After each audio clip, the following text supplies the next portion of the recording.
അയച്ചത് ആ മോന്റെ പഠിപ്പുമായി ബന്ധപ്പെട്ട അഹോരാത്രം പരിശ്രമിച്ചതാരാണ് അവർക്ക് കിട്ടിക്കൊണ്ടിരിക്കുന്നത്.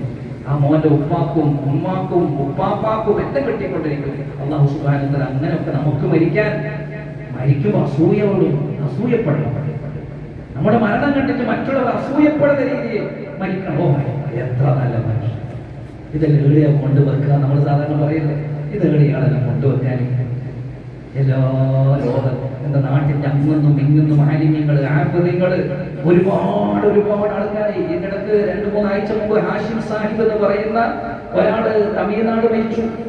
തമിഴ്നാട്ടിൽ ബാഖിയാത്തുസ് സാലിഹാത്ത് എന്ന് വളരെ പ്രസിദ്ധമായ പേരുള്ള ഇന്ത്യയിൽ തന്നെ അറിയപ്പെടുന്ന ബാഖിയാത്തുസ് സാലിഹാത്ത്, ബാക്കവി ബിരുദം നമ്മൾ കേട്ടിട്ടില്ലേ? കബീർ ബാക്കവി, നൗഷാദ് ബാക്കവി ഒക്കെ. ഈ ബാക്കവി ബിരുദം നൽകുന്ന ബാഖിയാത്തുസ് സാലിഹാത്ത് വലിയ വർഷങ്ങളുടെ പഴക്കമുണ്ട്. അതിനെ നയിച്ചു കൊണ്ടുപോയ, അതിനു വേണ്ടി സമ്പത്ത് ചെലവഴിച്ച, അതേപോലെ അദ്ദേഹത്തിന്റെ വേറൊരു മദ്രസ തൊട്ടപ്പുറം മിഫ്താഹുൽ ഉലൂം എന്ന് പറഞ്ഞ് മറ്റൊരു മദ്രസയും അദ്ദേഹം സ്ഥാപിച്ചിട്ടുണ്ട്. ബാഖിയാത്തിനും അദ്ദേഹം സമ്പത്ത് നൽകുന്നുണ്ട്. അപ്പുറം മിഫ്താഹുൽ ഉലൂം അദ്ദേഹത്തിന്റെ സ്വന്തം പേരിൽ മദ്രസ തുടങ്ങിയിട്ടുണ്ട്. ഈ രീതിയിൽ 2 മദ്രസകളെയും അകമഴിഞ്ഞ് സഹായിക്കുന്ന മഹൽ വ്യക്തിത്വം. അദ്ദേഹം മരണപ്പെട്ടപ്പോൾ ജനാസസ്കരിക്കാൻ 3000, 4000, 5000 ആളാണ്. ഫുള്ള് വലിയ സമ്മേളനം പോലെ. മയ്യത്ത് കണ്ടു തീരുന്നില്ല. എല്ലാവർക്കും നന്മ. അവിടെയുള്ള മുത്താലിമ്യങ്ങൾ, അവിടെയുള്ള ആലിമ്യങ്ങൾ, ആദ്യത്തെ ബാച്ചിലുള്ള ആള്, 2ാമത്തെ ബാച്ചിലുള്ള ആള്, ഇങ്ങനെ ആരൊക്കെ ഉണ്ട്. ഓരോ ബാച്ചിലും ആശുക്ക മരണപ്പെട്ടു. അള്ളാഹു ആ രീതിയിലൊക്കെ സ്തുത്യർഹമായ ആളുകൾ അസൂയപ്പെടുന്ന രീതിയിൽ മരിക്കാൻ അള്ളാഹു നമുക്ക് തൗഫീഖ് നൽകാൻ ഗ്രഹിക്കുമാറാകട്ടെ. 2 കിട്ടുന്നത് വലതുൻ സാലിഹുൻ യദ്ഉ ലഹു. 2ാമത് കിട്ടാൻ ഇതിന്റെ ആയത്ത് മനസ്സിലാക്കണം. വലത്തുമു മാ ഖദ്ദമു വ ആഥാറഹും. അതാണ് നമ്മുടെ ചർച്ച. ആധാറുകൾ ബാക്കിയാക്കി മരിക്കണം നമുക്ക്. 2ാമത് വലതുൻ സാലിഹുൻ യദ്ഉ ലഹു. ആ ഉപ്പാക്ക് പുറത്തു കൊടുക്കണം എപ്പോഴും. എന്ത് ചെയ്യും ഉപ്പ? മരിച്ചുപോയ ഉപ്പ ആരെങ്കിലും സഹായിക്കും എൻ്റെ ഉപ്പ കൂടി. ഹജ്ജിന് പോകും എൻ്റെ ഉപ്പ, ഉംറക്ക് പോകും എൻ്റെ ഉപ്പ, എന്തെങ്കിലുമൊക്കെ സഹായം കൊടുക്കും എൻ്റെ ഉപ്പ, ഖുർആൻ ഓതും എൻ്റെ ഉപ്പ. ഇങ്ങനെ ഉപ്പാക്കെന്ന് അത് ആയിരിക്കും പറ്റുമോ? പഠിച്ചൊരു മോനെ ആരാണ് ഉപ്പ എന്ന് നല്ലോണം പഠിച്ച് മനസ്സിലാക്കിയ മോനുണ്ടാവും. ഉപ്പ എന്തെങ്കിലും പറയുമ്പോ തിരിച്ചു പറയാത്ത മോൻ. വലാ തൻഹറുഹുമാ ആയത്ത് പഠിച്ചിട്ടുണ്ട്, തഫ്സീർ പഠിച്ചിട്ടുണ്ട്. വഖുല്ലഹുമാ ഖൗലൻ കരീമാ. ഉപ്പ നിന്നെ കലപിയാലും ഉമ്മ നിന്നെ കലപിയാലും തിരിച്ചു നീ ഒരു നോട്ടം കൊണ്ട് പോലും അവരെ വേദനിപ്പിക്കരുത്. വലാ തൻഹറുഹുമാ നോക്കി പഠിപ്പിക്കാൻ പാടില്ല. ഉപ്പ കലമ്പുമ്പോ കേട്ടിരിക്കുക, ഉമ്മ കലമ്പുമ്പോ കേട്ടിരിക്കുന്ന ഒരു മോൻ എന്റെ ഉപ്പയാണ്. എന്തിനും സ്വാതന്ത്ര്യമുണ്ട്. നീയും നിന്റെ പൈസയും നിന്റെ ഉപ്പാക്കുള്ളതാണെന്ന് റസൂലുള്ളാഹി സ്വല്ലല്ലാഹു അലൈഹി വസല്ലം പറഞ്ഞു. ഉപ്പാക്ക് അതിന്റെ അധികാരമുണ്ട്. മോന്റെ പൈസ എടുക്കാൻ ചോദിക്കണ്ട. മോന്റെ പൈസ എടുക്കാൻ ഉപ്പാക്ക് ചോദിക്കണ്ട. നീയും നിന്റെ സമ്പത്തും ഉപ്പാക്കാണ്. അത്രമാത്രം വലുതാണ്. അതുകൊണ്ട് വലതുൻ സാലിഹുൻ യദ്ഉ ലഹു. ഉപ്പ കലമ്പുമ്പോഴും, ഉപ്പ എന്ത് പറഞ്ഞാലും, ഉപ്പ എത്ര ചീത്ത പറഞ്ഞാലും, ഉപ്പ എത്ര അടിച്ചാലും, ഉമ്മ എത്ര പറഞ്ഞാലും എൻ്റെ ഉമ്മ എൻ്റെ ഉപ്പ, അവർക്ക് അതിന്റെ അധികാരമുണ്ട്.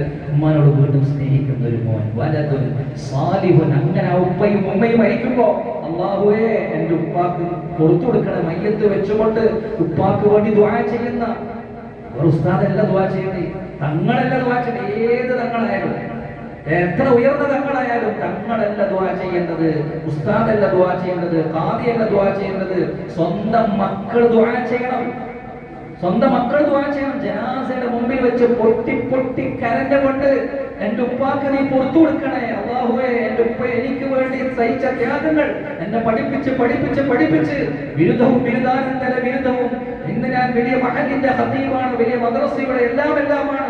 അതുകൊണ്ട് അല്ലാഹു ഇതിനൊക്കെ കാരണക്കാരൻ ഇതാ ഈ കിടക്കുന്ന എന്റെ ഉപ്പയാണ്. അല്ലാഹ് ഒരു മോനെ ഈ കിടക്ക് 5-6 മാസം മുമ്പ് എന്നോട് വന്നിട്ട് പറഞ്ഞു, എന്റെ ഉപ്പ എന്റെ കല്യാണത്തിന് വേണ്ടി കഷ്ടപ്പെടുന്ന കാണുമ്പോ എനിക്കൊന്നും ചെയ്യാൻ പറ്റുന്നില്ലല്ലോ എന്ന് സങ്കടമുണ്ട് ഉസ്താദെ. എന്റെ ഉപ്പ അങ്ങോട്ടും ഇങ്ങോട്ടും രാവിലെ ഓടുന്ന, രാത്രി ഇങ്ങനെ തിരിച്ചു വരുന്ന, ഇങ്ങനെ എന്റെ ഉപ്പ ഓരോരാത്രി അങ്ങോട്ടും ഇങ്ങോട്ടും ഓടുന്ന കാണുമ്പോ എനിക്കൊന്നും ചെയ്യാൻ പറ്റുന്നില്ലല്ലോ. ആ മോൻ ഇങ്ങനെ പഠിപ്പിക്കുന്ന ഒരു മദ്രസയില്, ആ മദ്രസയിൽ പഠിപ്പിക്കുന്ന ഉപ്പാന്റെ ആ ത്യാഗം കണ്ടിട്ട് ആ മോനെ കണ്ണ് നനഞ്ഞുകൊണ്ട് എന്നോട് പറഞ്ഞു, എന്റെ ഉപ്പാന്റെ ആ ഓട്ടവും, എന്റെ ഉപ്പ കാറെടുത്തിട്ട് പോകുന്നത്, ടെൻഷൻ അടിക്കുന്നത്, എന്റെ ഉപ്പാന്റെ വിഷമം, ഇതൊക്കെ കാണുമ്പോ പഠിച്ച മോനെ ഹാഫിളാക്കി, ആലിമാക്കി, ഖാസിമിയാക്കി ആ മോൻ പറയുന്ന എൻ്റെ ഉപ്പാന്റെ ആ ത്യാഗം കാണുമ്പോൾ എനിക്ക് വല്ലാത്ത സങ്കടം തോന്നുന്നു. എനിക്കൊന്നും ചെയ്യാൻ പറ്റുന്നില്ല.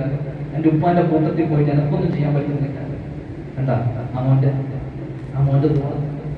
ഇങ്ങനെയുള്ളൊരു മോനെ നമുക്ക് കിട്ടണം. ജാരിയായ സദക്ക, നമ്മൾ ഈ പറഞ്ഞ എന്തെങ്കിലുമൊക്കെ മരിക്കുന്നതിന് മുമ്പ് എന്തെങ്കിലും ചെറിയ ഒരു കാര്യം ഒന്ന് ചെയ്തു വെച്ചിട്ട്, ഇതാരാ ചെയ്തത്? ഞാൻ നമ്മളെ കുട്ടികളോട് പറയും, മക്കളെ നിങ്ങളിവിടെ പഠിച്ചിട്ട് പുറത്തേക്ക് പോകുമ്പോൾ നിങ്ങൾ എന്തെങ്കിലും ഇവിടെ ബാക്കിയാക്കിയിട്ട് പോകണം. കുറെ ഇങ്ങനെ പഠിച്ച് നമ്മളിവിടെ ഭക്ഷണം കഴിച്ച് ഇങ്ങനെ പോയില്ല. ഇവിടെ പഠിച്ച് പൂർത്തിയാക്കിയിട്ട് ഇറങ്ങി പോകുമ്പോൾ ഇത് ഇന്ന ബാച്ചുകാർ ചെയ്തതാണ്, അവരാണ് ഇത് ചെയ്തത്. ഇന്ന് 7 കോടിയുടെ ഒരു പ്രൊജക്ട് കായംകുളം മദ്രസയിൽ നടക്കുന്ന പൂർവ്വ വിദ്യാർത്ഥികളാണ് അത് കൊടുക്കുന്നത്.